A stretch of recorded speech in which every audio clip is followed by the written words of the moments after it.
तमाम चीतों के गर्दन में रेडियो कॉलर लगे हुए हैं ताकि इनकी मॉनिटरिंग की जा सके। और विशेष हमने बताया कि आपको चिनूक हेलीकॉप्टर के जरिए इनको यहाँ पे लाया गया। और प्रधानमंत्री मोदी आप देख सकते हैं इनको विशेष जो क्रेट्स थे उनको खोलकर और प्रधानमंत्री ने इनको खुद वहाँ मुक्त किया। वो वहाँ पे अब विचरण कर रहे हैं। जो चीता प्रोजेक्ट है, अगर मैं इसकी बात करूं, ये भी बहुत महत्वपूर्ण है आपके लिए जानना कि किस तरह से भारत में चीतों को एक बार फिर से बसाने की यहाँ पे कार्य योजना बनाई गई।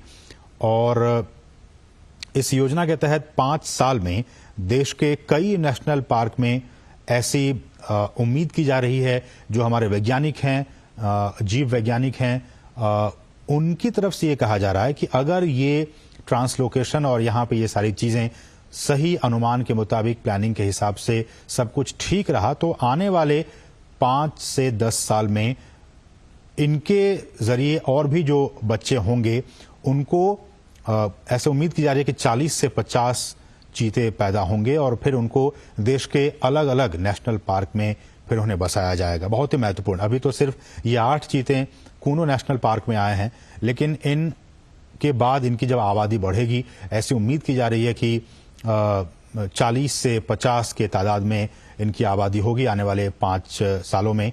तो उसके बाद इनको फिर देश के अलग अलग नेशनल पार्क में फिर इन चीतों को बसाने का काम किया जाएगा।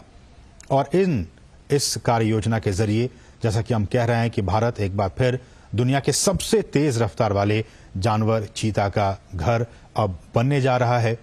और भारत सरकार ने चीतों को फिर से देश के जंगलों में लाने का काम किया है, बहुत ही महत्वपूर्ण काम किया है। और प्रधानमंत्री जैसा कि आप देख सकते हैं कितने उत्साहित हैं, खुद कैमरे के जरिए उन तस्वीरों को कैद करने की कोशिश कर रहे हैं। प्रधानमंत्री खुद भी चीतों को देश में लाने और इसे बसाने में निजी, बिल्कुल पर्सनल लेवल पे निजी रुचि दिखा रहे थे।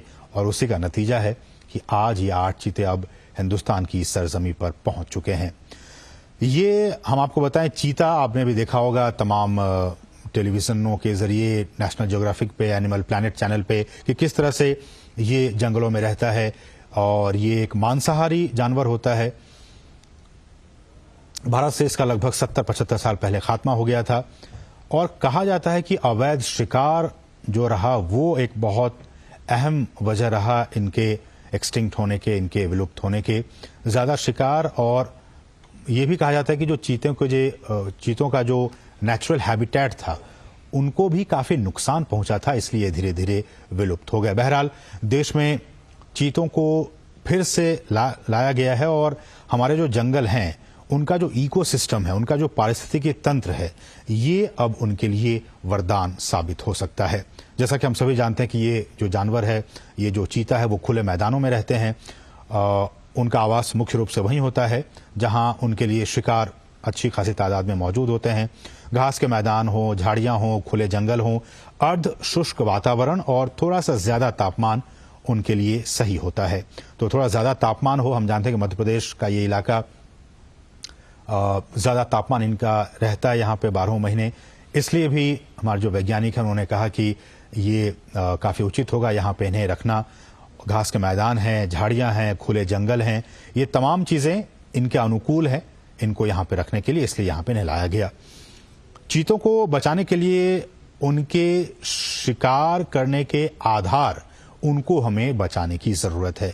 उनके शिकार के आधार करने के आधार को हमें बचाना होगा, जिसमें कुछ खतरे में पड़ी प्रजातियां भी शामिल हैं, बल्कि घास के मैदानों की जो दूसरी अन्य लुप्त प्राय प्रजातियां हैं और खुले वनों का जो इकोसिस्टम है, जो पारिस्थितिकी तंत्र है, उन्हें भी हमें बचाना होगा। जिस बेस पे हम वही कह रहे हैं, जिस बेस पे, जिस आधार पे ये तमाम चीते यहाँ जिंदा रहेंगे, यहाँ रहेंगे, उस बेस को भी, उस आधार को भी हमें बचा कर रखना होगा। तभी तो ये उस इकोसिस्टम में आराम से रह पाएंगे। इसलिए भी हम बार बार ये कह रहे हैं और सरकार भी कह रही है कि उस सिस्टम को, उस बेस को हमें बचा कर रखना होगा।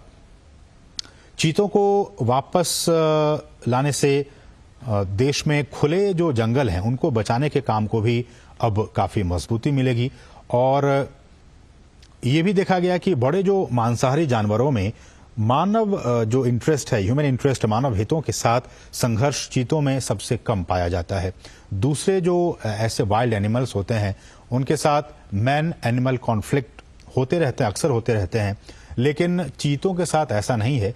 चीतों के साथ जो मैन एनिमल कॉन्फ्लिक्ट है वो बाकी जो ऐसे एनिमल्स हैं, वाइल्ड एनिमल्स हैं, उनके मुकाबले काफ़ी कम ऑब्जर्व किया गया है, काफ़ी कम देखा गया है। वो सामान्यतया मनुष्यों के लिए खतरा नहीं होते हैं और जो बड़े पशु हैं उन पे भी वो सामान्यतया हमला नहीं करते हैं।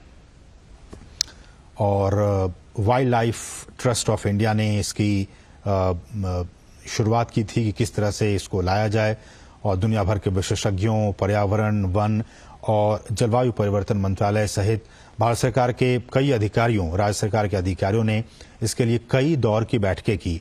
भारत सरकार के अधिकारी, मध्य प्रदेश सरकार के अधिकारी, वन विभाग के अधिकारी, नामीबिया से जुड़े अधिकारी, इन तमाम अधिकारियों की कई महीनों से लगातार बैठकें हो रही थी ताकि ये सारा जो काम है वो बहुत ही ईजी वे में हो सके।